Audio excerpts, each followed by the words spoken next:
ربنا استودعناك رمضان فلا تجعله آخر عهدنا به.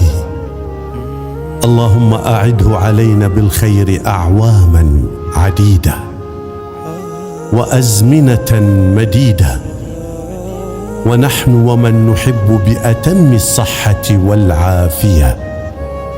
اللهم تقبل منا صيامنا وقيامنا وركوعنا وسجودنا وصالحات أعمالنا، واغفر لنا ذنوبنا واجعلنا من الفائزين بعظيم الأجر والثواب. اللهم آمين. الله